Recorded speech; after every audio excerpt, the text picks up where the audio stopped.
Assalamualaikum warahmatullahi wabarakatuh. Salam sejahtera bagi kita semua. Semangat siang anak-anak. Semuanya masih semangat ya. Semoga anak-anak selalu dalam keadaan sehat walafiat, tak kurang suatu apapun. Dalam masa pandemi COVID-19 ini, marilah kita jaga kesehatan dengan menerapkan protokol kesehatan. Jangan lupa cuci tangan, pakai masker, dan menjaga jarak. Oke, pada kesempatan siang ini kita akan kembali belajar melanjutkan materi minggu yang lalu. Oleh karena itu, siapkan buku tulis, alat tulisnya, dan buku paket. Buka halaman 14-25. Apakah semua anak-anak kelas 9 sudah hadir? Ibu berharap tingkat kehadiran pembelajaran daring minggu ini meningkat. Di minggu yang lalu, tingkat kehadiran daring anak-anak kelas 9 hanya 60% sampai dengan 70%. Maka Ibu berharap kehadiran anak-anak di minggu-minggu yang akan datang mengalami peningkatan. Oke, semuanya sudah siap dengan buku paketnya? Kita lanjutkan. Bab 1 yang kita bahas adalah dinamika perwujudan Pancasila sebagai dasar negara dan pandangan hidup bangsa. KD 3.1 membandingkan antara peristiwa dan dinamika yang terjadi di masyarakat dengan praktek ideal Pancasila sebagai dasar negara dan pandangan hidup bangsa. Indikator yang akan kita pelajari ada dua. Yang pertama, mengidentifikasi hakikat dan kedudukan Pancasila sebagai ideologi terbuka.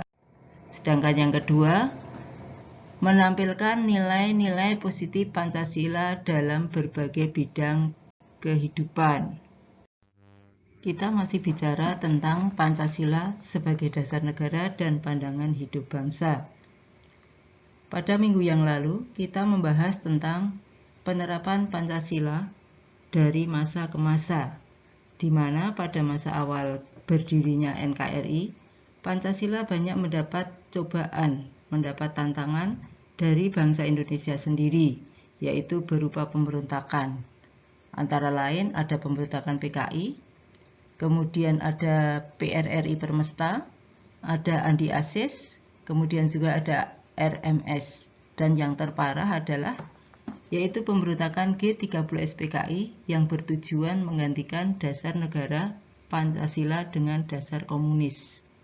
Nah, pada kesempatan pertemuan kedua ini, kita akan membahas tentang dinamika nilai-nilai Pancasila sesuai dengan perkembangan zaman. Jangan lupa, tugas minggu yang lalu bisa ditulis di buku ataupun mungkin membuat file. Kemudian catat hal-hal yang penting. Oke, kita akan bicara tentang Pancasila sebagai ideologi terbuka. Anak-anak bisa lihat gambar di depan. Anak-anak ingat itu gambar di mana atau menggambarkan situasi seperti apa? Itu adalah Museum Pancasila, Museum Pancasila Sakti. Anak-anak tentu ingat peristiwa gerakan 30 September 1965 di mana PKI melakukan tindakan yang sangat bertentangan dengan nilai-nilai Pancasila, yaitu menculik, kemudian menganiaya, menyiksa para jenderal teras atas dari Angkatan Darat, kemudian memasukkannya ke sebuah sumur tua di Lubang Buaya atau di Kalibata, sehingga kemudian peristiwa itu dikenal dengan peristiwa kelam bangsa Indonesia yang jangan sampai terulang kembali. Itu terjadi tanggal 30 September 1965. Kemudian tanggal 1 Oktober diperingati sebagai Hari Kesaktian Pancasila.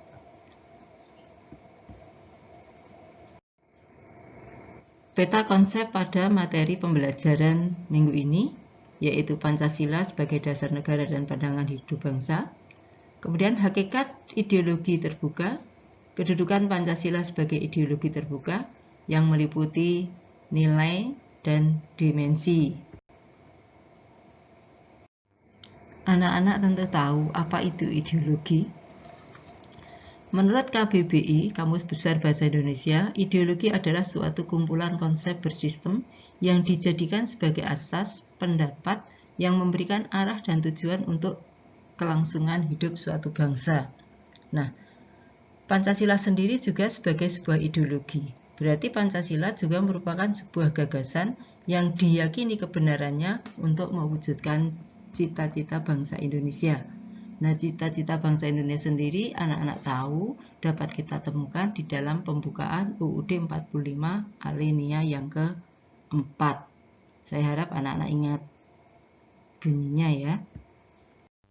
Sekarang kita akan lihat hakikat dari ideologi terbuka. Kalau kita bicara tentang Pancasila sebagai ideologi terbuka, maka kita akan tahu bahwa nilai-nilai dan cita-citanya tidak dipaksakan dari luar. Artinya bahwa nilai-nilai itu bersumber dari kehidupan bangsa Indonesia sendiri yang telah mengurat akar, mengkristal ya, dan mendarah daging di dalam tubuh bangsa Indonesia sendiri. Kenapa? Karena nilai-nilai dan cita-cita itu digali dan diambil dari kekayaan rohani, moral, dan budaya masyarakat itu sendiri. Bagaimanakah kedudukan Pancasila sebagai ideologi terbuka? Anak-anak tahu bahwa nilai-nilai dan cita-citanya tidak dipaksakan dari luar, melainkan digali dan diambil dari kekayaan rohani, moral, dan budaya masyarakat itu sendiri. Nilai-nilai Pancasila sendiri bersifat abstrak namun umum dan universal. Apa maksudnya? Bahwa Pancasila sebagai dasar filsafat negara mempunyai isi arti yang abstrak, umum, dan universal.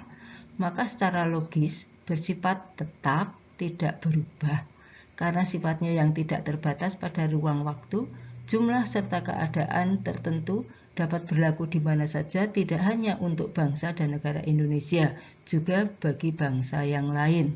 Artinya apa? Bahwa meskipun Pancasila adalah ideologi dan dasar negara kita, tetapi Pancasila atau nilai-nilai Pancasila atau nilai dasar Pancasila itu dapat hidup, dapat berkembang di negara yang tidak berdasarkan Pancasila. Sebagai contoh yang paling gampang misalnya, nilai dasar Pancasila yang pertama ketuhanan yang Maha Esa, yaitu ketuhanan. Bangsa Indonesia adalah bangsa yang mengakui adanya Tuhan. Nah, bagaimana dengan orang-orang atau negara yang menganut paham liberal atau juga komunis? Apakah mereka itu tidak mengenal Tuhan?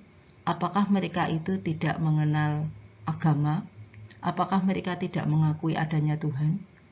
Anak-anak pasti tahu bahwa negara-negara seperti di Amerika atau mungkin juga di Uni Soviet, banyak masyarakatnya yang juga memeluk agama, meyakini ajaran agamanya, meskipun mungkin negara seperti di Amerika itu menerapkan atau melaksanakan sekulerisme, yaitu bahwa negara tidak mengurusi masalah agama, karena beragama adalah merupakan sebuah keyakinan.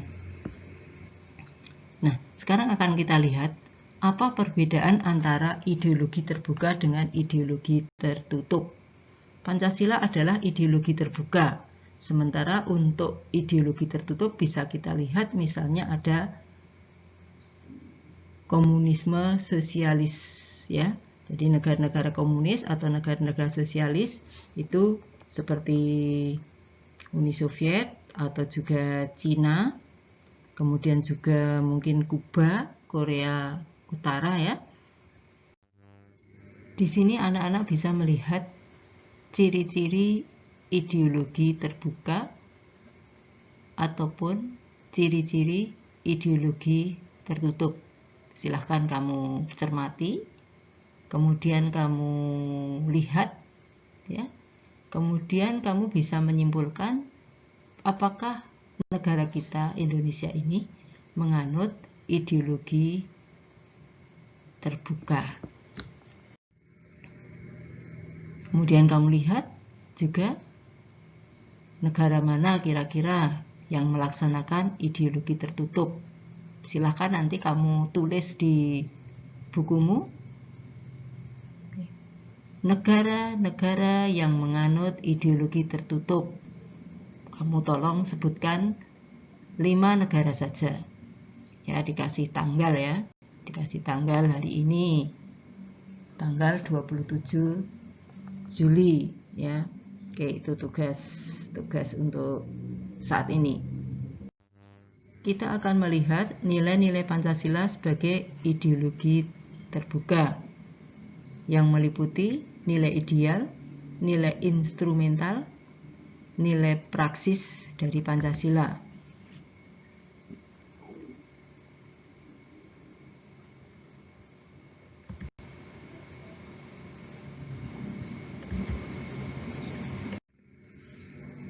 Kita lihat nilai dasarnya. Nilai dasar Pancasila memiliki sifat tetap, mutlak, dan tidak berubah. Anak-anak pasti tahu nilai dasar dari Pancasila. Silahkan kalian tulis ya, nilai dasar dari Pancasila. Sila pertama, sila kedua, sila ketiga, sila keempat, dan sila kelima. Ditulis di buku tulis ya. Kemudian kalian lihat, ini contoh penerapan dari sila pertama.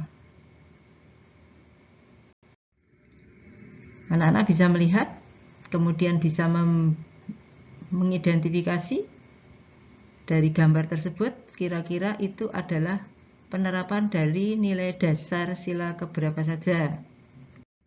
Oke, silahkan ditulis di bukunya ya, supaya dari gambar kamu bisa membuat sebuah penilaian. Oh, gambar ini merupakan penerapan dari nilai dasar sila ke berapa. Oke, silahkan. Oke, lanjut. Tentu gambar-gambar ini tidak asing ya, dan kamu bisa membuat sebuah kesimpulan.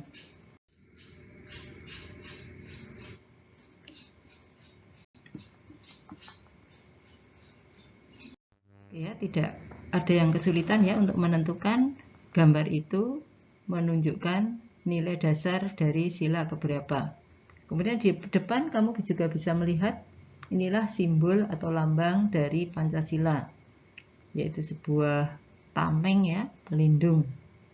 Ya, kamu bisa melihat inilah lambang sila-sila Pancasila. Saya yakin anak-anak tahu ya, misalnya gambar bintang itu melambangkan sila keberapa, gambar banteng melambangkan sila keberapa. Jadi tidak perlu kita bahas. Setelah tadi kita membicarakan tentang nilai dasar, maka kita lanjutkan. Sekarang kita akan lihat nilai instrumental. Instrumen adalah alat yang dipakai untuk mengerjakan sesuatu. Nah, apa itu nilai instrumental dari Pancasila? Yaitu penjabaran lebih lanjut dari nilai dasar secara lebih kreatif dan dinamis dalam bentuk Undang-Undang Dasar 1945 dan peraturan perundang-undangan lainnya, seperti yang dapat kita lihat pada tata urutan peraturan perundang-undangan negara menurut Undang-Undang Nomor 12 Tahun 2011, di mana nilai instrumental dari perundang-undangan di Indonesia itu dapat berubah atau dapat diubah sesuai dengan perkembangan zaman. Jadi sifatnya dinamis. Di sini anak bisa melihat wujud nilai instrumental. Di situ ada undang-undang, ada peraturan pemerintah. Sementara sebenarnya banyak sekali ya. Kalau menurut tata urutan peraturan perundang-undangan nomor 11 tahun 2012, antara lain yang pertama adalah UUD 45, yang kedua TAP MPR, yang ketiga adalah undang-undang, yang keempat adalah Perpu, kemudian PP, kemudian Kepres, dan yang terakhir adalah peraturan daerah, baik Pergub maupun Perbu. Sekarang akan kita lihat nilai praksisnya.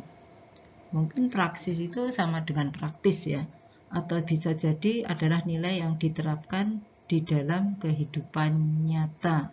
Jadi yang paling tepat, yang namanya Pancasila itu tidak hanya cukup hafal bunyinya, tapi yang terpenting adalah bahwa nilai-nilai Pancasila dilaksanakan di dalam kehidupan sehari-hari. Oke, supaya kamu lebih memahami seperti apa nilai praksis dari Pancasila, maka silahkan kalian cari ya nilai-nilai praksis tersebut, masing-masing 2 contoh ya. Misalnya nilai ketuhanan yang Maha Esa, kamu cari contohnya yang sudah diucapkan ibu, jangan ditulis ya. Misalnya nilai praksis sila pertama ketuhanan yang Maha Esa adalah menjalankan ibadah dalam kehidupan sehari-hari.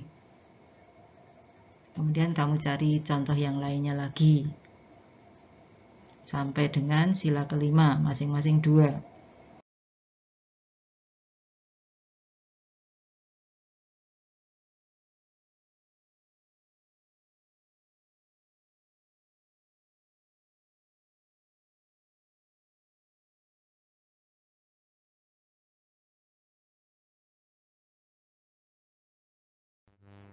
Oke, sekarang akan kita lanjutkan dimensi Pancasila sebagai ideologi terbuka. Dimensi yang pertama, dimensi idealisme. Dimensi kedua, dimensi normatif. Dimensi ketiga, dimensi realitas. Dan dimensi yang keempat adalah fleksibilitas. Kira-kira anak-anak sudah punya bayangan seperti apa toh dimensi idealisme, dimensi normatif, realitas, dan fleksibilitas? Silahkan dibuka di buku paket ya, dibaca, dipahami. Baik, mari kita lihat secara global saja ya. Yang pertama, dimensi idealisme. Apa toh arti dari dimensi idealisme? Yaitu bahwa di dalam Pancasila terkandung nilai-nilai dasar sebagai ideologi dan cita-cita ideal yang hendak diwujudkan dalam semua bidang kehidupan. Sebagai contoh misalnya sila pertama, ketuhanan yang Maha Esa.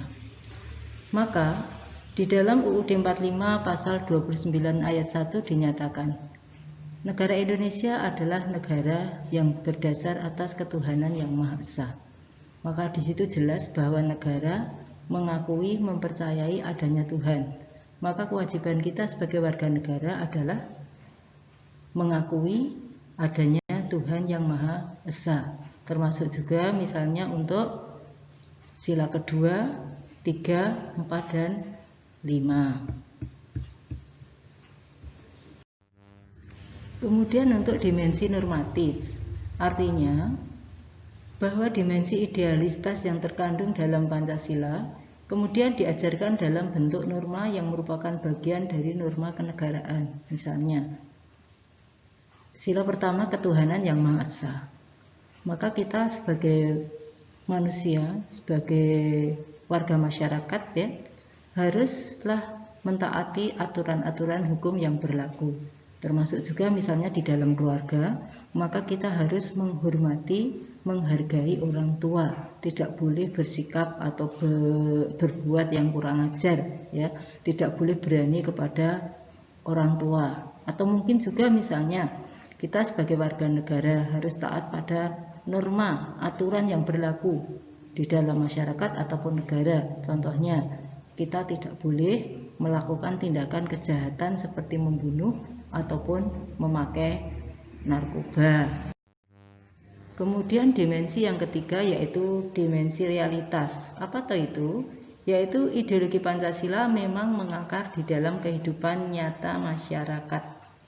Contohnya misalnya sila ke-4 ya, kerakyatan yang dipimpin oleh hikmah kebijaksanaan dalam permusyawaratan perwakilan. Maka di dalam kehidupan di masyarakat, di dalam kehidupan di sekolah, di dalam kehidupan bernegara ada kegiatan yang namanya pemilu. Misalnya di sekolah kita melaksanakan pemilihan OSIS secara langsung, atau mungkin di desa ada pemilihan kepala desa, atau mungkin di kabupaten atau provinsi ada pemilihan kepala daerah, dan di pusat misalnya ada pemilihan presiden secara langsung oleh rakyat.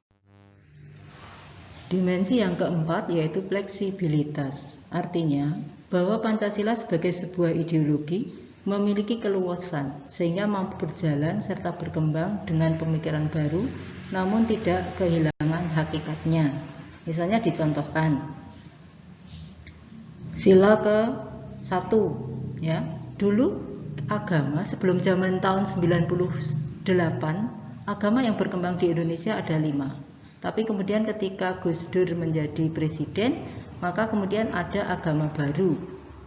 Sebenarnya agama itu sudah ada dianut oleh sebagian besar masyarakat Chinese yang tinggal di Indonesia ya. Kemudian disahkan menjadi agama ke-6 yaitu Konghucu. Dan tentu banyak lagi contoh-contoh yang lain ya.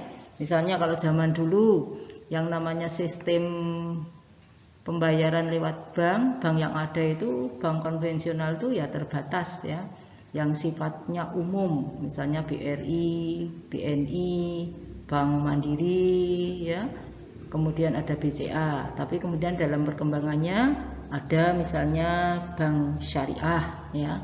Nah, itu adalah contoh-contoh perkembangan kehidupan, dinamika kehidupan masyarakat. Baiklah anak-anak, tadi di atas kita sudah melihat yang mengerjakan tentang Pancasila sebagai ideologi terbuka. Kemudian kita juga sudah membahas tentang nilai-nilai dasar dari Pancasila. Kemudian juga ada tugas-tugas yang harus kalian kerjakan, silahkan kalian kerjakan di buku. Kemudian kita lanjutkan yang poin C ya, atau sub C, yaitu perwujudan nilai-nilai Pancasila dalam berbagai kehidupan. Sebenarnya di atas tadi kita sudah secara tidak langsung juga membahas perwujudan Pancasila dalam berbagai kehidupan. Cuma di sub C ini kita akan melihat lebih jelas ya bagian-bagiannya seperti apa. Mari kita lihat satu persatu. Di depan ada angka-angka, yaitu bukan nomor telepon, tapi itu adalah angka-angka yang dapat kita cek ya, dapat kita lihat, atau angka yang bermakna. Misalnya 27, 28, 30, 29 dan sebagainya. Itu adalah angka-angka yang ada di dalam UUD 45. Karena kita saat ini akan membahas bagaimana sih penerapan sila-sila Pancasila di berbagai kehidupan. Oke, kita yang pertama. Yang pertama adalah di bidang politik ya. Di depan kamu bisa melihat ya, anak-anak bisa melihat itu adalah kegiatan pemilihan pengurus OSIS atau pemilihan ketua OSIS. Nah, itu adalah contoh penerapan Pancasila di bidang politik. Jadi anak-anak secara langsung terlibat dalam menentukan siapa yang akan menjadi ketua OSIS. Nah, saya yakin pelaksanaan penentuan ketua OSIS di SMP 3 Turi juga dilaksanakan secara demokratis ya, sama dengan yang dilaksanakan di dalam pemerintahan desa, atau mungkin yang paling rendah yaitu di tingkat pedukuhan sampai di tingkat pusat ya, menggunakan asas langsung, umum, bebas dan rahasia. Tentu selain pemilu ada lagi ya dalam bidang politik, misalnya bagaimana penerapan hukum di Indonesia, kemudian bagaimana demokrasi di Indonesia dan sebagainya. Kemudian bidang ekonomi ya, bidang ekonomi ini kaitannya dengan misalnya kalau di tayangan itu adalah koperasi siswa ya, SMP Negeri 5 ya, di SMP 3 Turi juga ada koperasi siswa ya. Nah, itu anak-anak bisa memanfaatkannya untuk membantu mengembangkan koperasi sekolah, KOPSIS ya, sehingga nanti koperasi sekolah bisa menjadi ajang untuk belajar. Nah, bidang ekonomi ini kaitannya dengan pasal 33, baik ayat 1, 2, 3 maupun 4. Tentu selain koperasi, bidang ekonomi yang lain ya bisa yang formal ya, misalnya yang berbadan hukum ataupun yang non formal. Nah, dalam kegiatan ekonomi yang paling banyak adalah kegiatan ekonomi non formal ya. Misalnya di sekitar kita banyak warung-warung kecil atau mungkin angkringan atau mungkin tukang bakso keliling ya. Nah, itu termasuk penerapan Pancasila di bidang ekonomi ya. Untuk apa? Tujuannya meningkatkan kesejahteraan masyarakat ya. Kalau misalnya masyarakat beraktivitas, maka roda ekonomi akan bisa bergerak sehingga efeknya adalah membantu negara. Yang ketiga yaitu bidang sosial budaya. Ini bidang sosial budaya itu kaitannya dengan pasal 31 ya, bidang pendidikan, dan pasal 32 tentang budaya. Nah, ini di gambar itu ditunjukkan tentang penggunaan teknologi bidang pertanian. Nah, itu merupakan hasil dari pemikiran budaya manusia. Kemudian yang terakhir yaitu bidang Hankam, pertahanan dan keamanan. Nah, ini sesuai dengan pasal 27 ayat 3, 27 ayat 3, kemudian pasal 30 ayat 1 dan pasal 30 ayat 2 ya. Anak-anak pasti sangat ingat ya, sangat ingat sekali bagaimana bunyi pasal 27 ayat 3 ataupun pasal 30 ayat 1. Intinya adalah tentang hak dan kewajiban warga negara untuk bela negara dan hak dan kewajiban warga negara untuk pertahanan negara. Nah, negara kita menganut sistem Hankam Rata, sistem pertahanan keamanan rakyat semesta, di mana seluruh rakyat terlibat secara langsung dalam pertahanan dan keamanan negara. Mungkin anak-anak yang laki-laki terutama ya, yang sudah besar ya, anak-anak yang sudah besar misalnya anak kelas 3 ya, atau mungkin anak kelas SMA ya, sudah terlibat dalam melakukan kegiatan siskamling atau ronda di kampung ya. Nah, itu tujuannya adalah untuk menciptakan keamanan lingkungan. Nah, seandainya kita tidak ikut siskamling, maka kita bisa melakukan perbuatan tindakan yang sangat positif, yaitu dengan tidak melakukan perbuatan atau tindakan yang bisa mengganggu ketertiban umum, yang bisa mengganggu keamanan lingkungan ya. Anak-anak, saya yakin anak-anak tahu ya apa yang harus dilakukan supaya kita bisa menciptakan lingkungan masyarakat, lingkungan sekitar kita yang aman dan tentram ya. Kemudian juga misalnya kalau di Bali ada yang namanya pecalang ya, itu sangat terkenal sekali. Oke, itu nanti akan kita lihat ya, kalian bisa lihat di buku-buku paket atau mungkin searching di Google juga ya, tentang pertahanan keamanan negara. Baiklah anak-anak, dari apa yang kita uraikan tadi ya, kira-kira anak-anak memahami atau tidak? Seandainya memahami ya memang seharusnya seperti itu. Tetapi seandainya anak-anak kurang memahami, maka di mana letak tidak pahamnya bisa bisa menghubungi ke nomor ibu ya untuk menanyakannya. Kemudian juga kalian semua kan ada buku paket. Nah, dari buku paket itu anak-anak bisa membaca, kemudian merangkumnya, menulis hal-hal yang penting. Di samping kalian punya tambahan wawasan ya, kalian juga dapat menambah pengetahuan ya. Selain dari buku paket, kamu bisa googling ya di internet ya, Google yang cerdas ya, sehingga kamu bisa lebih memahami mana yang kamu kurang paham. Nanti kamu tinggal buka saja, kemudian dibaca ulang ya, sehingga pemahaman kamu menjadi lebih baik.